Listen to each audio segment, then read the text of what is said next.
Hi everyone and welcome to Monographers channel. I'm Barry Xia and welcome to my touring ride trip, the riding road trip part 2.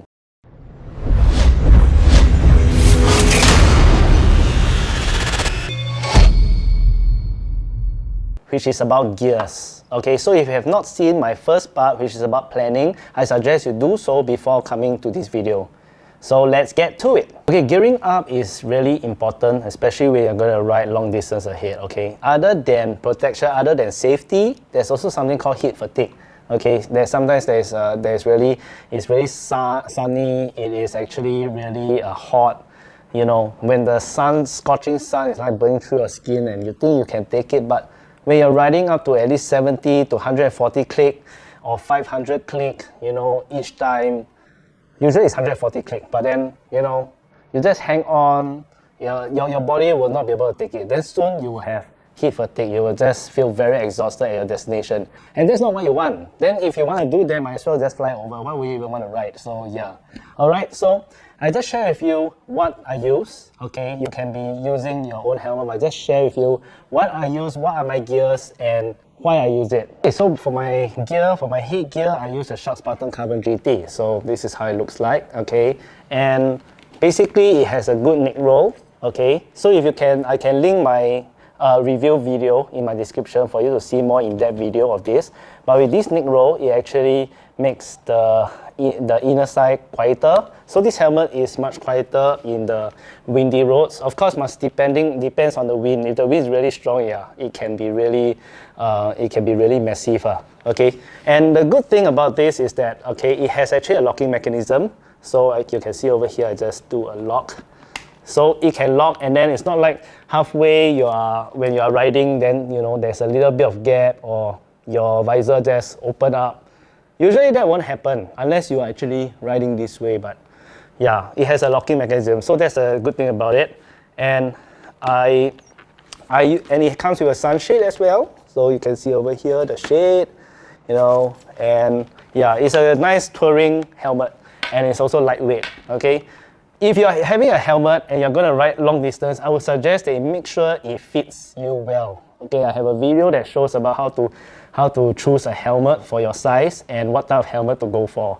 Okay, it needs to be comfortable and not for only short rides. It needs to be comfortable for long rides. That means that you can actually test wearing it, or you wear it for the whole day when you have a lot of runs to go for. Just wear it and then understand and feel it. Okay, this is very crucial because you won't want to have a headache while you're riding, especially when you don't really have a stop to stop your bike. I mean, of course, you can stop in the middle of a highway at a road shoulder, but I won't recommend that. Okay, so have something that fits you well. Okay, so your helmet must be really comfortable and suit you.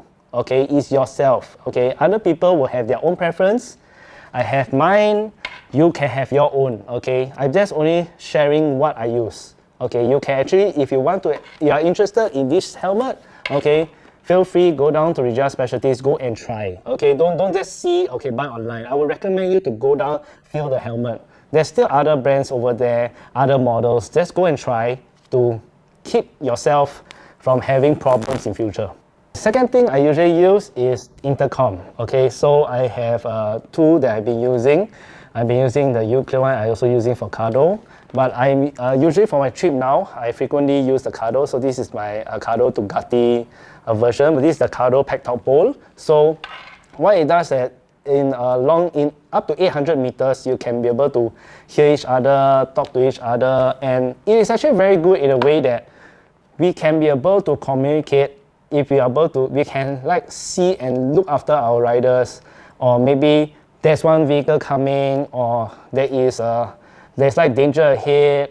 Maybe the front rider see, hey, there's a very big pothole. Let's take note. Of course, there's hand signs, there's leg signs, all this, yeah. But then with the intercom, it's much more easier, I find, to communicate. Hand signs has been used by all the old school guys or all those who don't have intercom. So it's not like, oh, I don't have intercom. Should I buy one or how? As long as before you move off and you all discuss how you all want to communicate with each other, some riders will put this way. You know, wear helmet, we put this way. But this way not they are thirsty. This way is they need to pump petrol. Some of them is point at the fuel tank. So there's a few types, but different group have different ways of doing it. But I stick to intercom ever since I got my 2B license, because I feel that I do not want my communication to just split. I find communication is very important. It's like when I'm driving and I have a Bluetooth earpiece, something like this. So it's personal preference. But of course, getting an intercom it will be very useful for communication. And the third thing, it will be the riding jacket. So I got this, the Magna Night Eye. So you can see over here. I just put it over here. Here's the Night Eye. Let me put here. So this is the Night Eye. So what is the Night Eye about? Basically, right, it actually reflects light when vehicles around you high beam at you. So usually this is very useful, especially when the Malaysia roads, especially the highways, some areas is full darkness. They only got reflectors. So usually cars will high beam to, some of them kept their high beam on, some they will high beam for a while to actually see the road ahead. So with this, it actually adds on visibility. Okay, we gear up also to increase our visibility. So I find that this is actually a very good design, and it is mesh. So it is actually netted. I'm not sure whether you can see from here. It is full mesh, and you are able to, it's also cooling even in the day. So it can work as a cool jacket to ride with in the day, and at night, good visibility. And one thing about the Magna Night Eye is that it has this, okay? It has actually a small little pocket that I feel inside, it seems to be much more waterproof. Okay, it feels waterproof to me. So actually I put my passport here, I zip it up. Usually I will put my passport here, maybe around when I'm near to the customs, then I will shift it there. So it's easy for me to just remove while I'm actually at the custom point. And there's actually a slight rain, okay, when this happened. So when I was riding through the rain, but it wasn't that heavy, but it's not a heavy rain. So my passport is still dry, no problem. But I so far have not confirmed whether this is fully waterproof, but this pocket is very convenient for me. So yeah, this is why I also like this type of pocket instead of an open pocket. So it has a nice zip, and it's a water resistant zip. So you can see over here. Yep. Now for the top part to the bottom is the riding jeans. So the riding jeans I've been using since 2017. It's a Resurgent jeans. Okay, it's a Resurgent jeans that I've been using. Okay, one thing I like about Resurgent jeans, you can see that it just look like a normal jeans. Okay, and it's very comfortable. My friend bought it. My video friend bought it. You know, it is very nice and comfortable. And inside, you can actually put in the padding. So the padding, it is actually D3O. Okay, it's the D3O padding. So basically what it does, right, it is actually soft, flexible, but it will harden upon impact. Okay, so upon impact is actually, you know, you can see that it actually harden upon impact. But then you see, it still can be soft, but it harden upon impact. So basically, it's also a protection. At the same time, it has PCAF in it. Okay, so it is actually 15 times more resistant to abrasion than carbon steel. So you can just imagine about how much it can protect you. That means that your skin won't be scraped off, kind of thing. Of course, the jeans material will tear off because there's normal jeans material, but within the jeans material is the PCAF. The PCAF. Is it PCAF? Yeah, the PCAF. Sorry about my pronunciation. So yeah, that is my riding jeans that I use for touring or daily ride now. Okay, the next thing is gloves. Yes, you will really definitely need gloves, especially when you're riding up. Yeah, you need gloves, okay? So the gloves I use is this, okay, the Magna Air Bowl glove. Okay, basically is semi-leather and mesh. So it actually dries quite easily. And I like the grip on this because with a good grip type of gloves, right, it will actually grip well on your throttle. You don't need to grip your throttle grip too hard. You don't need your handle grip you can relax a bit when you throttle. You don't need to press too hard. So that's one thing I like about this. But when you are touring, yes, one glove is enough. I would suggest you get a second pair of gloves. or you can get your old gloves. Okay, just a second pair of gloves. So this one is Magna full mesh. Okay, this one is just full mesh one. Okay, and then it has good grips as well. But this material dry faster. Okay, it's very different from leather. But why is it I have two? Basically because of rainy weather. Okay, I will usually have a pair of my glove, or you can have old glove. This is what I used last time. I had my old gloves, okay, riding gloves that still had the protection. This one is my old Tai Chi glove, okay. Because when it's raining, of course, I'll pair it up with my raincoat. So I'll pair it up, okay. Okay, you have to pair it up because after rain, there will be a point of time that, okay, your raincoat is starting to dry, but your gloves aren't, okay. So at least you have your dry glove, okay, you have your dry glove to ride with, you know. So with this type of pairing, it's like, this is what I did in my recent Mersing short ride, breakfast ride. I actually changed my glove, and my friend did not notice until later on. I changed my glove when I wear my raincoat, and I keep my dry gloves in my bag, in my Krega bag behind, okay. So this remains dry, okay. Maybe it's a little damp because we passed through a little slight rain before we got into shelter. But then it's still drier than the heavy rain. Yeah, so it's good to have two gloves. Okay, you can find for your old gloves. You definitely have old gloves lying around. Okay, some gloves is like we find too worn out, but they still can be used in rain weather as long as you know the fingers are not, there's not hole in the center of nowhere. There's actually protection over here and protection over here. All is good. All is good. So yeah, you can see that I will definitely have two gloves. Okay, one for rain and one for basic riding. Yeah. So of course, since we are going out gloves, also please bring a raincoat. I did share about the raincoat on the raincoat about from Decathlon. That one is thinner. It's actually good enough in Singapore roads. But then when it comes to heavy rainstorm, I would suggest you to get at least a decent raincoat, okay? This one is thicker, and one thing about the Furo, this raincoat, there's different model. Today my friend asked about it. So why I find that this is useful, number one, okay, is that over here, the raincoat, you can see that there is actually waterproof chest pocket. Okay, waterproof chest pocket. Why is this useful? Basically, when it is still raining and you reach the custom, with this waterproof pocket, you are able to access your passport. You can put your passport here, you can put your wallet here. Okay, these two are waterproof pockets. That is one, I think, is one of the top good point that I really like about this. Okay, because most of the raincoats that I wore before, their zip is either sideways and it's a bit small, or there's no pocket at all. The pockets are maybe below here, but really when you are sitting on the bike, okay, with your leg in the way because you're seated upright, you know, it will kind of squash here, so it's more difficult to access here than here. So I find this a good point. The second point I like is that it comes with hoodie behind. Okay, so it comes with a hoodie over here. As you can see, it's still very new because I did not use it yet, okay?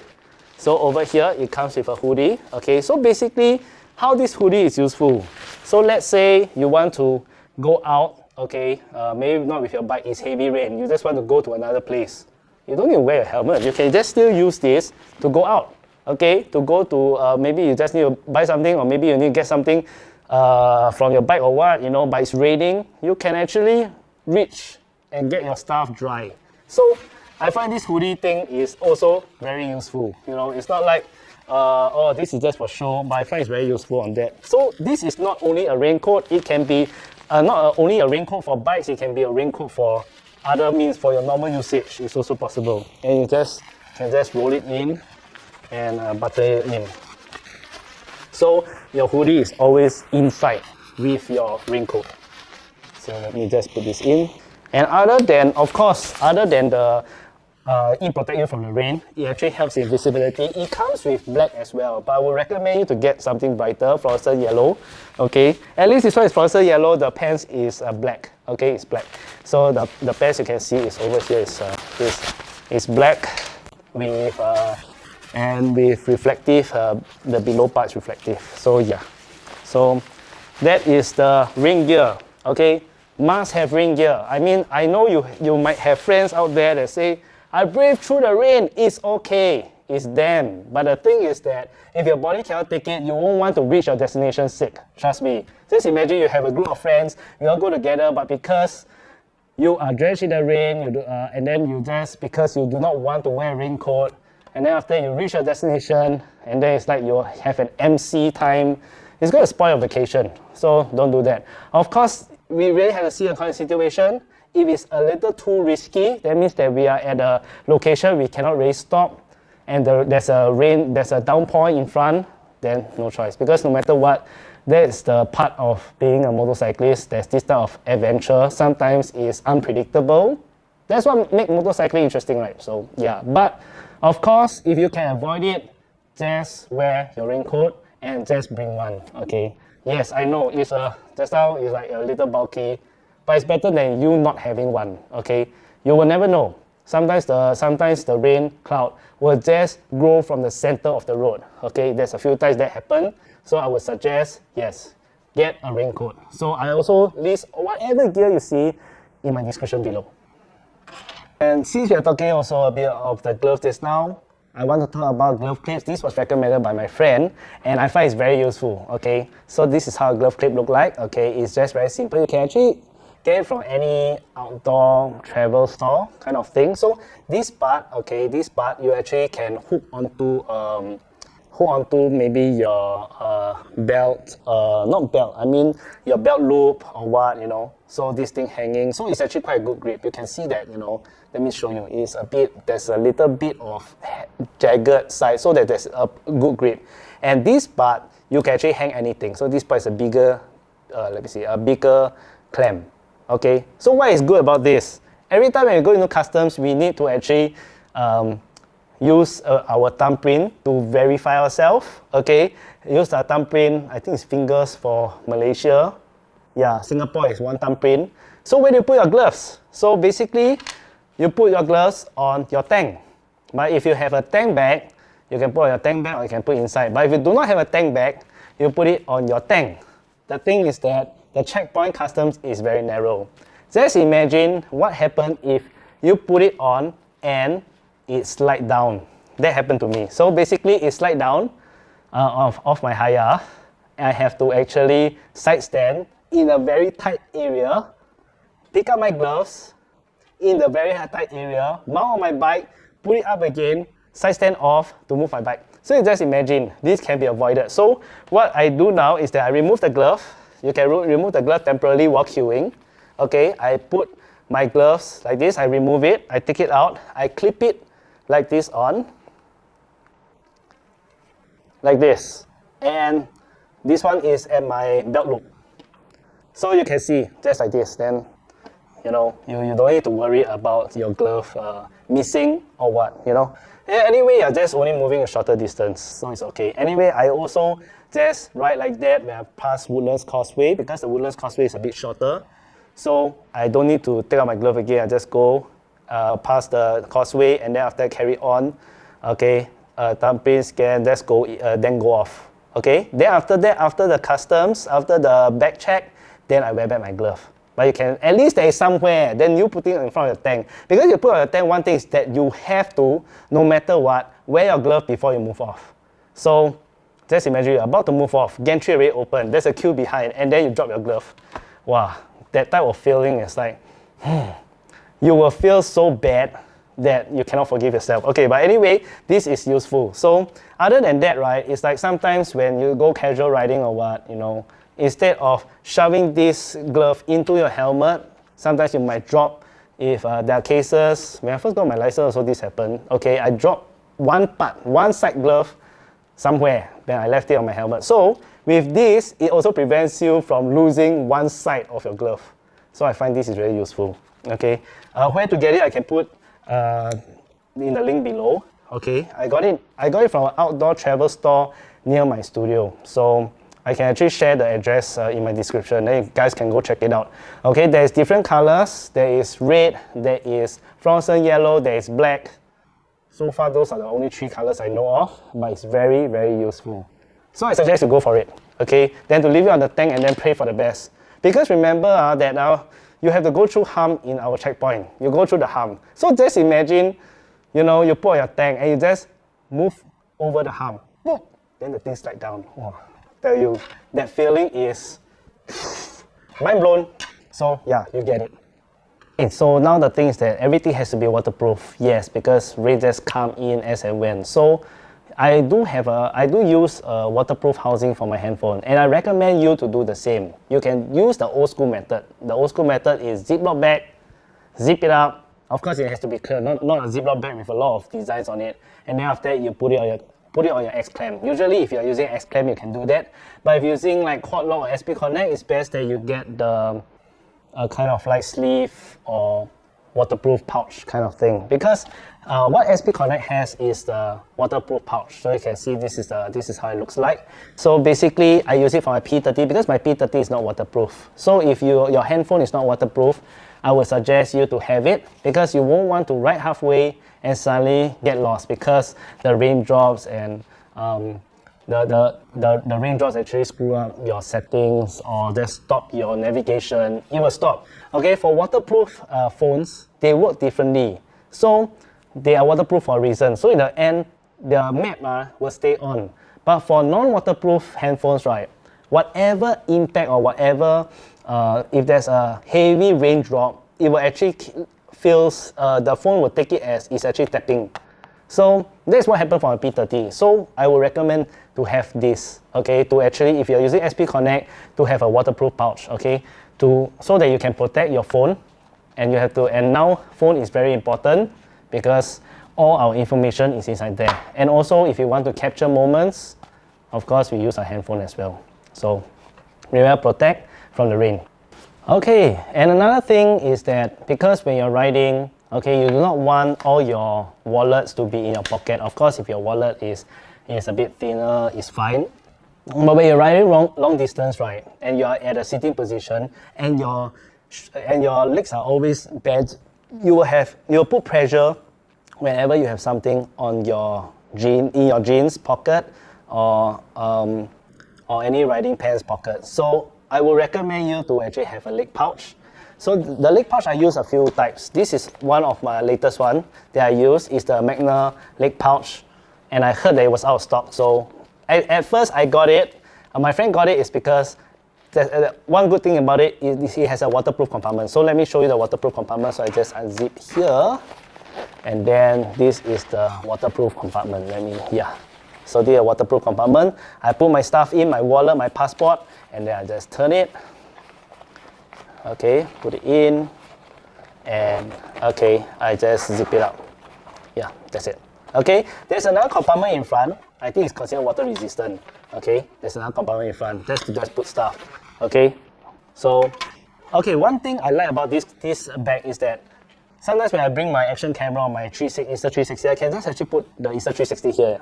Then I can just zip up, then just go. So it is something that, you know, I can put my action camera on, and I like the size of it, so it's just nice. Other than that, okay, it has actually grips behind. Okay, you can see there's a little texture, so it won't slide left and right, up and down, you know, while you're riding. Okay, it will actually stay firm, and yet it's not pressing onto you, it stays firm. Then it comes with a strap, waist strap, okay, or you can actually use your own belt. Sometimes I use my own belt for when I'm using Resurgence. But if let's say I'm wearing jeans without belt, I will use this. Yeah. So, and one thing about this is that easily accessible. And when you sit down, mount on your bike, it won't be in the way. You know, sometimes if your wallet or you put too much stuff in your jeans, riding around Singapore, short distance, no problem. But if you keep on having very bulky pockets and then you ride, especially when you're riding, I don't talk about scooter. Scooter is different, the sitting position is different. But when it comes to street bike, sports bike, you tend to press on your thigh, and the things will press on you, and then then you will feel uncomfortable. If it's short distance, it doesn't matter, but if it's longer distance, your discomfort will start increasing. as the more distance you ride. So I'll recommend that. And this one, keep my passport dry. Okay. So the next one is the waterproof pouch. Okay. There's two types. My friend preferred the Krega R3.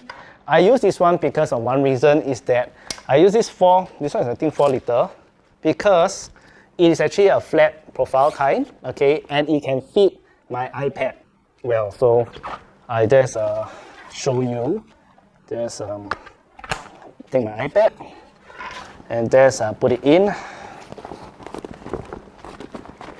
Okay, then I just, you know, just secure it, Velcro it, just like this. Okay, so my iPad is inside. You can see that my iPad is inside. I can put some more things here. I can also put maybe a power bank inside here in the slit over here. And then I go for my meeting. So you can see that if anything while I'm writing to meet my clients or need to do some presentation with my iPad, you can see it's fully waterproof. And that's why I chose this design, okay? Because I don't only buy stuff that I only use once a while. Oh, I go to Malaysia, then I bring. No. It's because since I'm getting it, I might as well get it for all different use. So this is why. Of course, it depends on your usage. This one, you can get it from Regia Specialties. If they have stock, you can go and check it out. And inside the compartment, you can actually, there's also a few, let me see. A bit hard for me to show the compartment inside. But inside there is actually a net for you to separate your stuff. So, yep. So this is the two pouches I will use when I go and travel and I go for road trip. Yep. Okay, and now for the riding boots, the riding gear. Okay, the boots is very essential, very important, and of course, covered shoes is always highly recommended when you're on your motorbike. Okay, slippers, sandals, as long as exposed, is actually very dangerous. But I know that some people you do it, but when you go into Malaysia, I would recommend please have covered shoes at least. Okay, so what I use is I got this. Okay, I got this together with my tracksuit. Okay, as a set. So this is the Falcon 321 Phoenix riding boots. Okay, and it's waterproof. Okay, so you can see that they have a nice inner liner kind of thing that is, let me see that I can show you over here. Yeah, so it's like the waterproof part that is quite high, and it is high. So what happened is that during my ride in the short Mersing trip, and also on the way to Genting, I don't know, I don't think so. I think it's the Mersing trip. There's heavy downpour. Okay, so this really helped me. I have no problem in riding through the flood because my raincoat here and the water splash is, remember you're quite high, the foot pack, so it doesn't make much of a difference. But the water just don't go inside the boots. So, and some of these also give good protection. You can see that it's also the D3O here. Let me see whether I can get it. Yeah, so the D3O, it has the protection inside, and it has a sliding guard, and most importantly, you must make sure that your soles are in order. Don't have a riding boots with very worn out sole, because you won't want to sit on your bike and then your left leg suddenly just slide out. You wouldn't want that. So yes, riding boots, this is mine. Of course, if you don't want something too high, I would recommend high because of the rain. Okay, then if you want something a bit more comfortable, so this is a bit more comfortable. I got this quite a while. This is the Tai Chi Dry Master. Okay, but one thing I don't like, this one is just personal preference, but one thing I don't like is that below the groove tend to worn out quite fast. Okay, it can worn out quite fast. So you can see it's actually quite smooth already. But overall, it's very comfortable. It's also waterproof. You can actually check it out from MotoWorld. Okay, well, the other boots that I have, that one is from Regia Specialties. Not sure whether they're still bringing in this model, but you can go check it out. And yeah, at least have this. So over here, there is actually a metal plate to protect your toes. So there was one time I actually wore this and take a plane, so I had to remove my shoes for X-ray, for check because they actually detected metal at my shoes. So yeah, safety. That time, why do I wear this is because I'll be riding overseas. That's why I brought my riding boots. It's not like I'm going for a vacation because I'm doing a photo shoot there and I will be riding. So I will need some gears for my preparation there to ride and do shoots over there. So yeah. So yeah, these two. So you can go for the short one or you can go for the high cut ones. Okay, for the high cut ones. So these are my riding gears and the gears I use for my trip. So I hope that you find this video useful and you have an idea what gear to actually prepare for your road trip. So if there's anything you want to ask, feel free to comment, or if you got anything that you feel there is a good add-on, also feel free to comment. And I hope that you like this video and I'll see you in my next video.